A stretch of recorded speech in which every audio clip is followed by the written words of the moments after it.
Good morning and welcome to day 2 of DockerCon. Thanks for taking a little bit of time to spend here with us.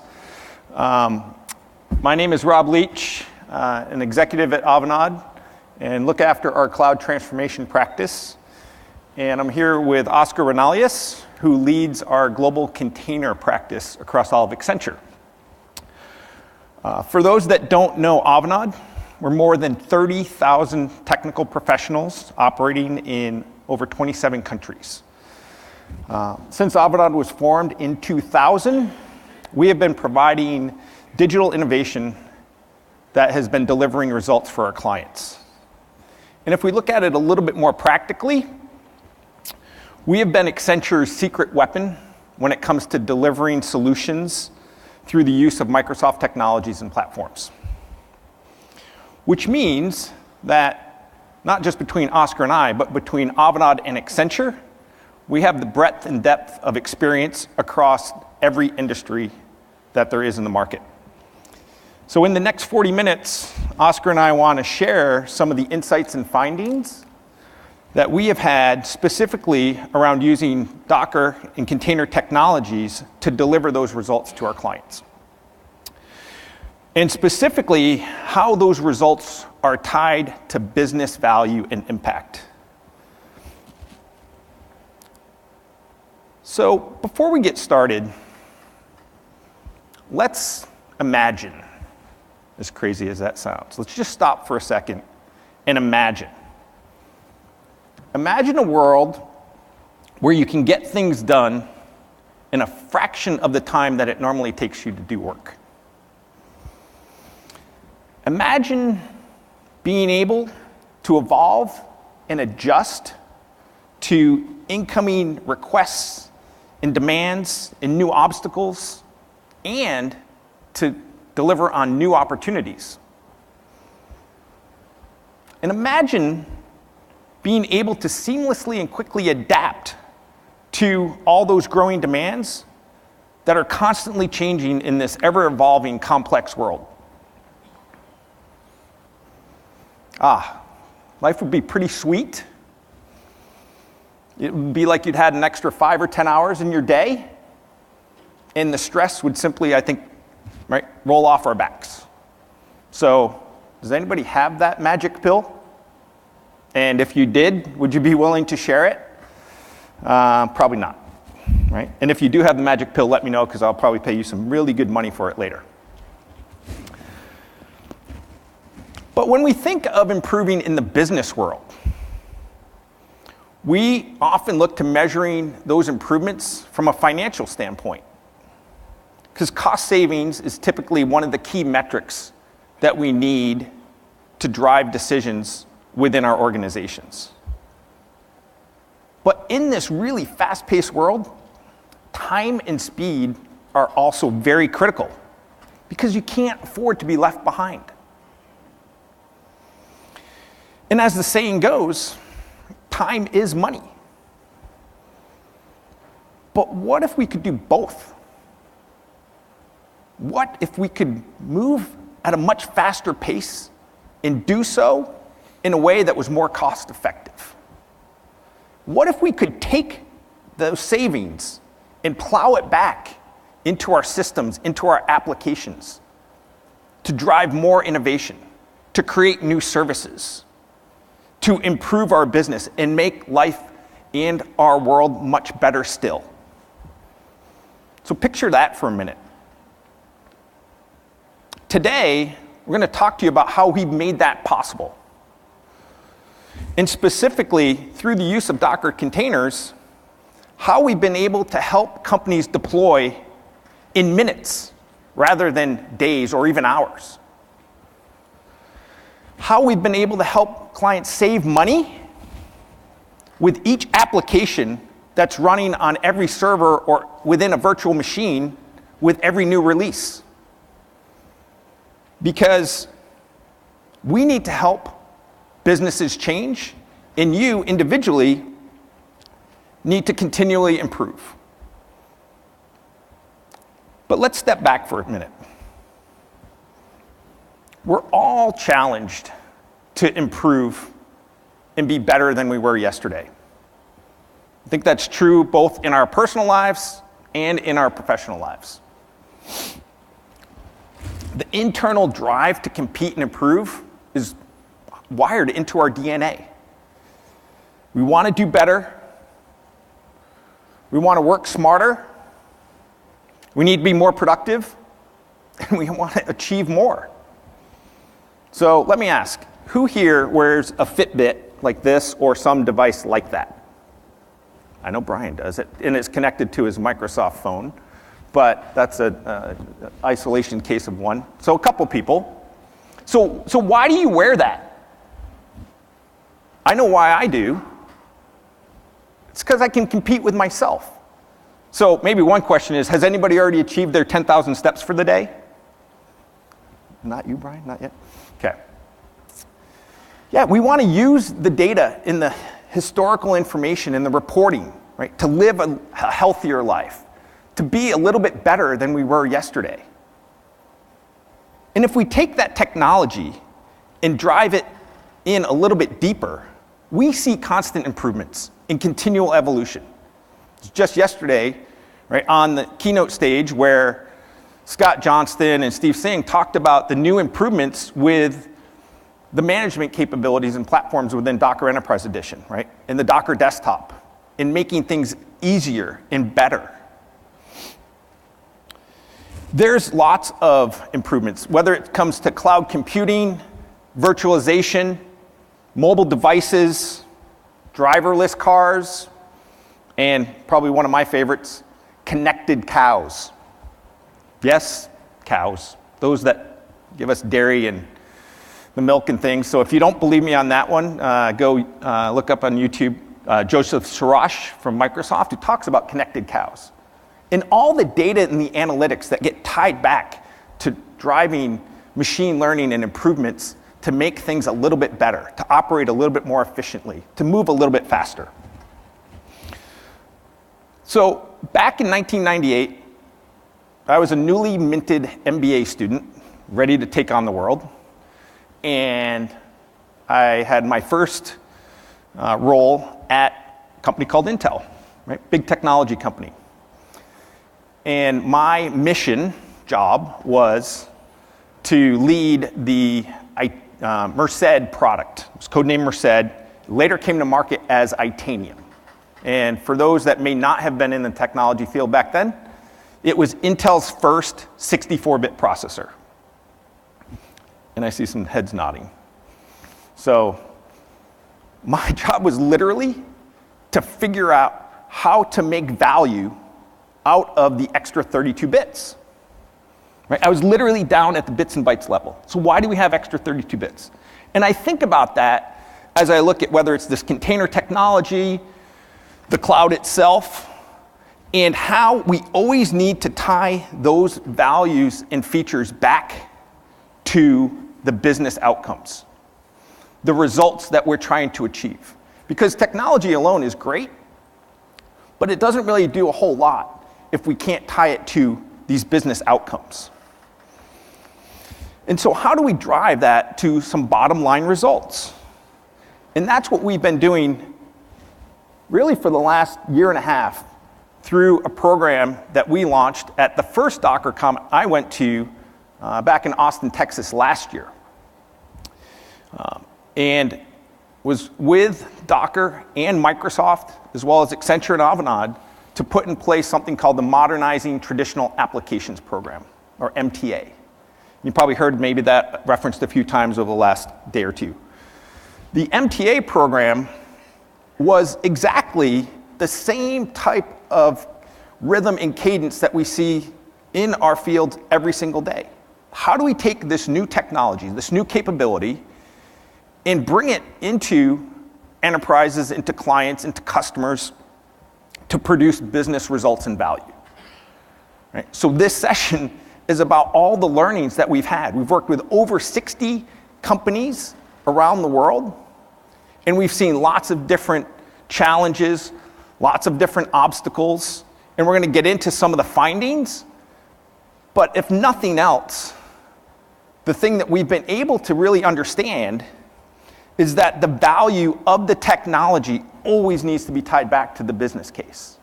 How do we improve our business?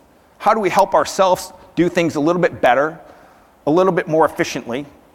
How can we take cost out? And if we can measure those results and we can show how the technology is driving that value, the acceleration of our business and our ability to compete, to gain market share, to increase our top line, to improve profits to the bottom line becomes very, very apparent. So that's what we want to talk about. And I'm going to go through a couple of case studies, and then Oscar's going to go through a bit more on some of the technical deep dives and some of the capabilities that we've developed by doing this program over the last year and a half.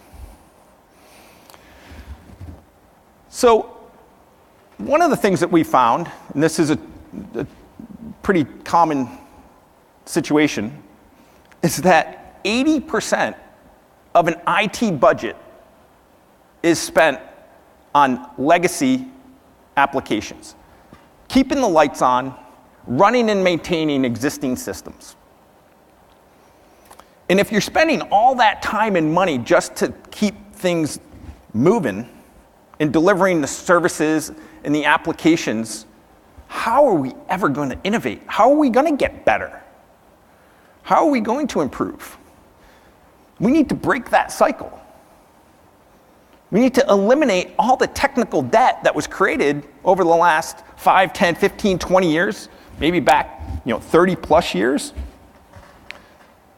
So what levers can we pull? How can we do this? We need to shift it from a cost center to a value center. Right? The rest of the enterprise needs to see the IT organization and the applications and the systems delivering value that drives that top line growth, increases that market share, moves quickly to adapt to changing regulatory demands, compliance issues, new market opportunities, competitive pressures. We need to move quickly, or else we're going to get left behind, and frankly, right, we're going to lose. So those that can move quickly and adapt quickly are going to be right in a great position to compete well into the future. And that sounds great, wonderful, awesome, but Rob, tell me, how? What exactly? How are we going to do this? And that's the question I get all the time, right? From a cloud transformation standpoint, often the first question is, yep, sold on getting to the cloud, but help me understand what I need to do and specifically how this is going to work. And over the last 3.5 years, in working with clients looking to adopt cloud technologies, and whether it be multi-cloud, hybrid cloud, it always comes down to taking the first step. And that first step needs to be one that is application-led. So the first thing that we often look at is what are the applications that you have, and how are those applications delivering the services and the capabilities to internal stakeholders or external customers. And understanding what those applications can do and deliver today, and what the future of those applications needs to look like from a modernization standpoint or from a delivery standpoint out to those stakeholders. And it's a series of steps of constantly moving forward and doing more and more to drive cost pulled back into innovation. One of the concepts that we often talk about is the need to consume services to create value. And what we mean by that is that there's a whole raft of platform services and capabilities. Right? I talked a little bit about how I spent some time at Intel. Right? Those technologies and those commodities, the compute, the storage, the networking, the infrastructure layers, that is simply speeds and feeds. Storage is storage, right? Compute is compute. But when you can differentiate at the platform level, and you can take your applications and modernize them and get them into a cloud environment so that they can be agile and adaptable, change the underlying reference architectures, and use container technology to speed the throughput, right, and the cycle time by which you can make those changes Now you can compete much more effectively. And you can do that at a cheaper cost. So taking that application-led approach and looking at the applications and rationalizing those applications across the portfolio to identify the high-value first-mover targets is absolutely the first thing that you need to think about. And in doing so, you understand which applications can be best suited to take advantage of cloud technologies, whether that be full refactoring and revisions, or simply putting those applications into containers to drive the cost down, to increase your virtual machine utilization, and operate much more efficiently. As I mentioned, we've worked with Microsoft and Docker to deliver the Modernizing Traditional Apps, or MTA program. And every single company that we worked with, over 60 of them, were all trying to improve. They're all trying to get better. They're all looking to do things better, faster, and more cost effectively than they were today, because it's a very competitive world. In the container technology, and specifically Docker and Docker Enterprise Edition, and all the work that we did, allowed those levers to be pulled with those applications, because the containers created that new value engine.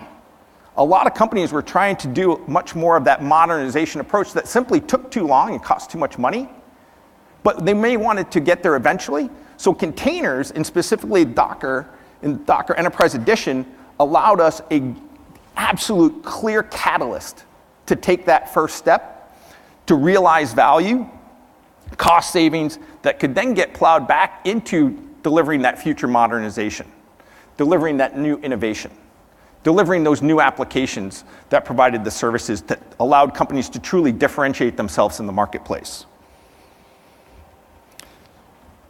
So let's talk about a couple of case studies. Specifically, we worked with a financial services company, and there were, quite frankly, the vast majority of companies we worked with were financial services companies.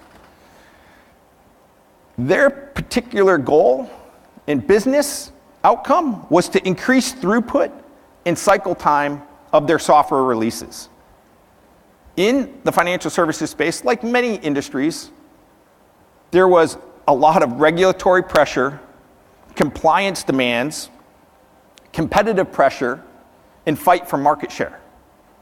So the opportunity to capture new markets was based on the ability to adapt quickly and respond to those new emerging opportunities. In the applications and the services that those applications provided to those end customers were truly the differentiation, whether it was a mobile application or an internal application that was needed to look at processes and capabilities within the enterprise. The changes needed to happen quickly, they needed to be tested, and in many cases, it was okay to fail, as long as it was a fail-fast approach, because then new changes and new processes could be delivered to those applications. So the number of defects, while that was important, the speed by which those defects could be found in the applications themselves was critical. So taking the container technology and using that to deliver the platforms and the services for those applications was the way that we were able to help this particular company reduce the time that it took to get to market and to deploy new versions of their applications. The cycle time itself for feature requirement to release went from a matter of weeks and days down to minutes. And it was through the software engineering pipeline process. It's fantastic. And we saw that quite regularly. But one of the challenges that we saw was also the need to really accelerate, so there was a speed element here, but accelerate the move of applications to the cloud for an impending data center exit. And the process by which applications could move from an existing on-premises environment to the cloud, by putting those applications into containers and driving those applications through a Docker Enterprise Edition platform to be managed and delivered with a higher level of security, an increased level of portability on a modern platform with a modern operating system. So it was simply more than just containerizing. It was understanding which applications came first and setting the foundation for that cloud environment. So the application-led approach to understand those high-value first-mover targets into containers that could then be deployed to the cloud to prove that those applications running in the cloud were operating and working in production better, more securely, and with an increased level of portability than they had previously. Folding that into the continuous improvement and continuous deployment lifecycle that I mentioned previously now gave a whole new level of opportunity to bring new features to market and to do so on the cloud or in the cloud. And finally, how can we then take doing things better and faster, but do it more cost effectively? And specifically, we're going to get into a little bit of detail about how we can take this particular approach and truly drive it at scale. So driving costs out of maintaining those legacy applications, the 80% of the IT budget that's spent maintaining those applications and plowing that back into new innovation and new application development through reduced licensing costs for the VMs that those applications might be running on. More importantly, through a higher utilization of those virtual machines. One particular client that we worked with, the average VM utilization was about 14%. So there was 86% of that virtual machine was unused. But by using Docker containers and taking those applications and densely packing them even into larger size VMs, the reduced number of VMs and the increased utilization of those virtual machines allowed a company to take, for example, 3 applications that were running at $3,200 a month down to $1,400 a month, more than 50% cost savings straight out of the gate. And not only that, there was 3 times more load put against those applications with the same level of response. So these are real results that we've seen by moving those clients to take advantage of this technology, but doing so in a way that drives real business impact. There are many, many examples. Happy to talk more about them. But in the interest of time, I want to dive a little bit deeper, and I want Oscar to explain and talk about one case study, because each of these particular benefits are not mutually exclusive. They all work in tandem. And in doing so, you're able to truly harness the power of the technology and tie that back into the business results that we all need as we work to improve and enhance and change and adopt to all of this great technology that's in front of us. So, Oscar? Thank you. So Rob alluded to the concept of a factory, right? So the idea being that we can help take those legacy workloads, those traditional apps, and help our clients put them into a container, help them refactor, configuration management, all that, and kind of introduce these applications that never had any sort of these modern practices, no CI, no CD, in a container, on Docker, on Kubernetes and Docker, and help them with that. Before I get into the details of the factory, just to give an idea of the drivers we're seeing, right? Rob again also mentioned some of these cost savings. We've seen massive reductions in terms of the number of VMs, 2 to 4 times sometimes, up to 40% cost savings per containerized applications in terms of TCO. And this is based on one of my cases, 10 to 25 times the number of containers per host, right? So we went from a model where we had 1 application per host to like 25 containers on the same host, right? And then thanks to things like Docker Swarm, things like Kubernetes, Well, we just let the platform handle that for us, right? So these have clear economical benefits. They have a clear impact on our clients' bottom lines, and we're seeing a lot of value being taken out of containers in this modern age.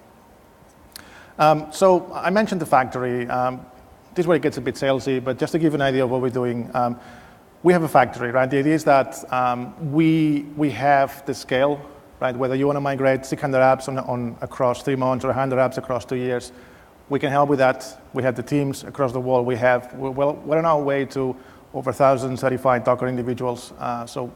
Individuals who know Docker, the platform, Docker, the containers, Kubernetes. So we have the skills to help with that. We have a team. We have the framework itself, right? So we've done this several times over. So the patterns, the best practices, the base images, the understanding of how Docker and Docker EE works. We can come in there, look at your portfolio, and help you kind of get those workloads faster to cloud and then start enjoying some of the benefits around TCO and cost.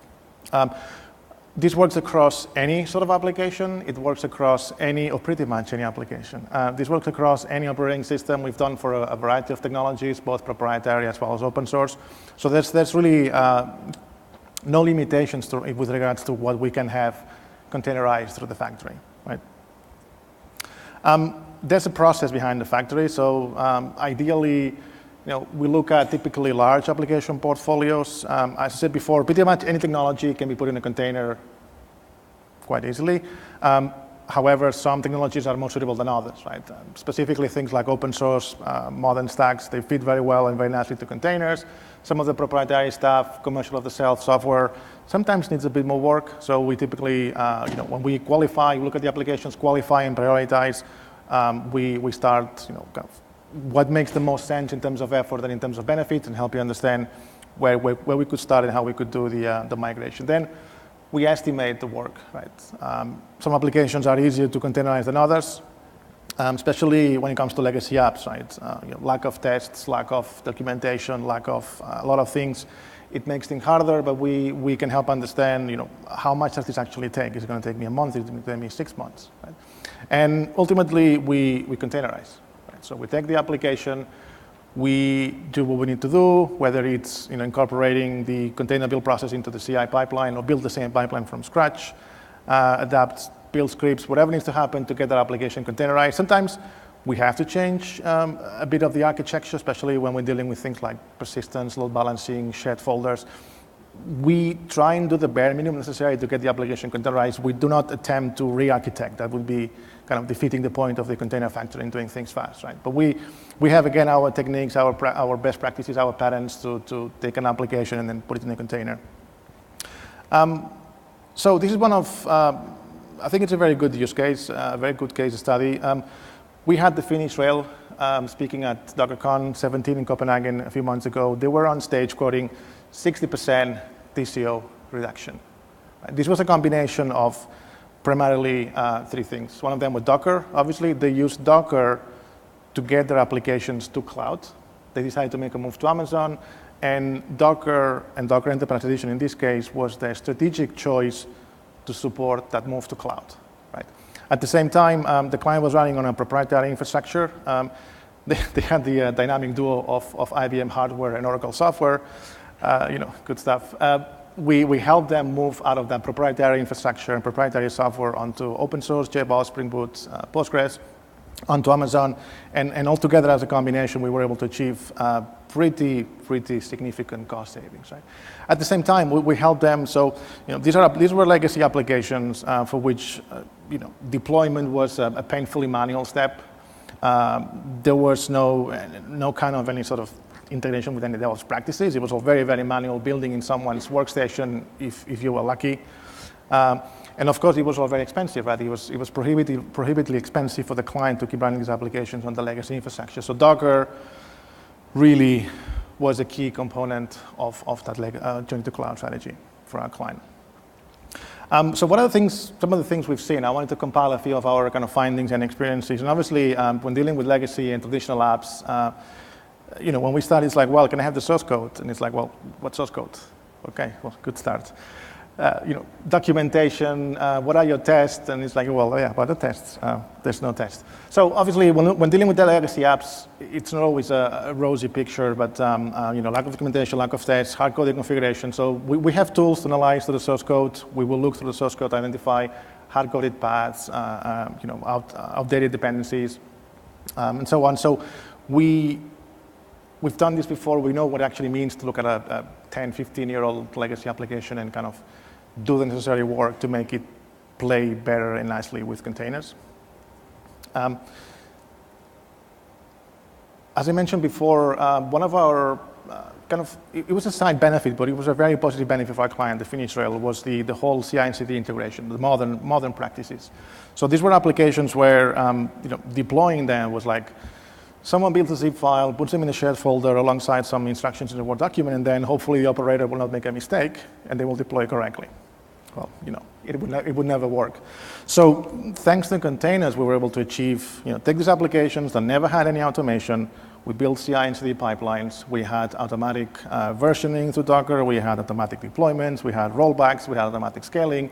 So we actually, just like that, through a platform as powerful as Docker, we were able to gain benefits that we would have never been able to achieve in a reasonable time frame without Docker.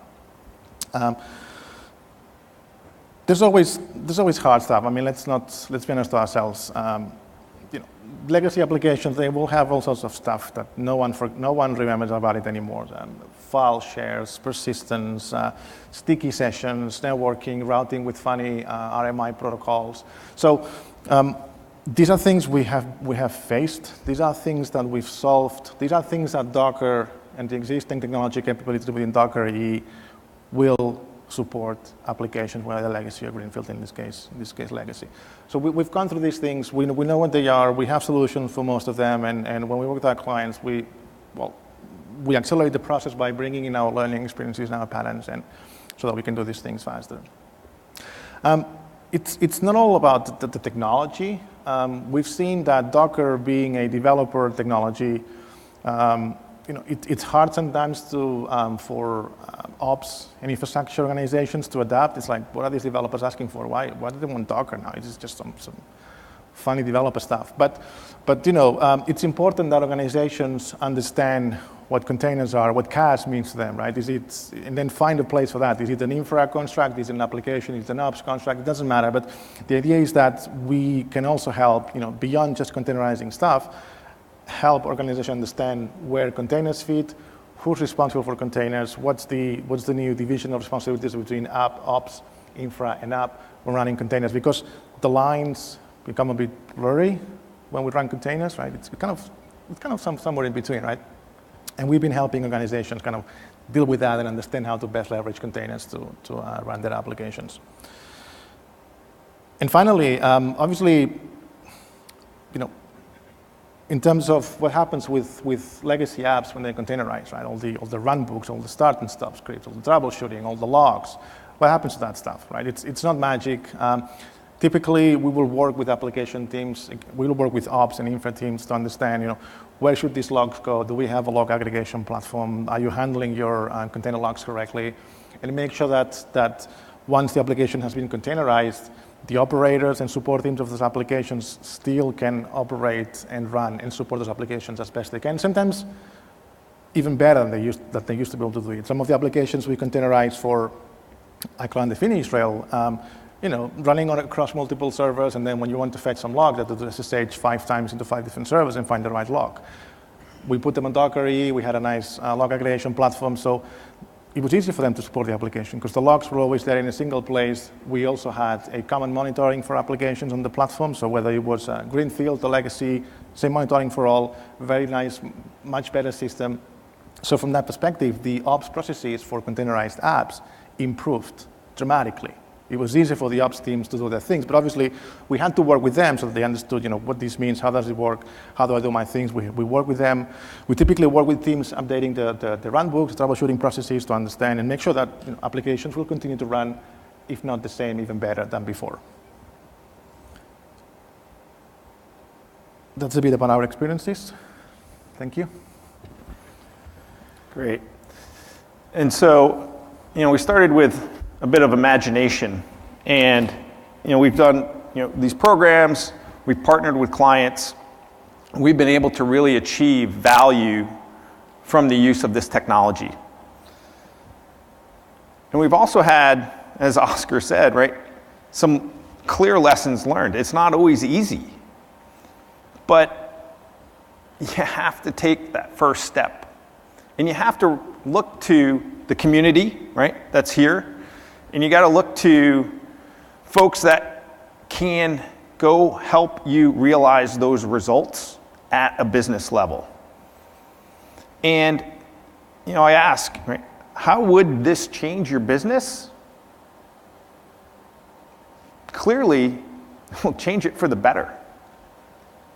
So hopefully you found this, somewhat insightful. Happy to have some questions. I think we have a few minutes left, maybe 3-4 minutes. Happy to talk offline, but really want to thank you for spending a bit of time from your adventures at DockerCon, and appreciate the attention. So thanks, and have a great rest of your day. Any questions at all?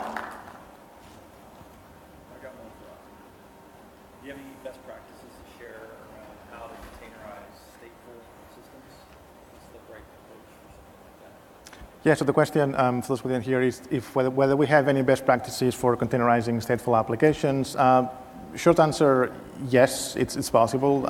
Storage and persistence used to be a sore point in container platforms, but nowadays it's been mostly commoditized. So there's integration with any sort of cloud-based file systems, local file systems, even hardware directly from Docker. So it's no longer the problem that it used to be. So.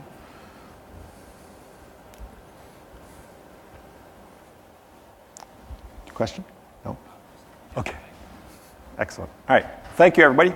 Have a great rest of your day.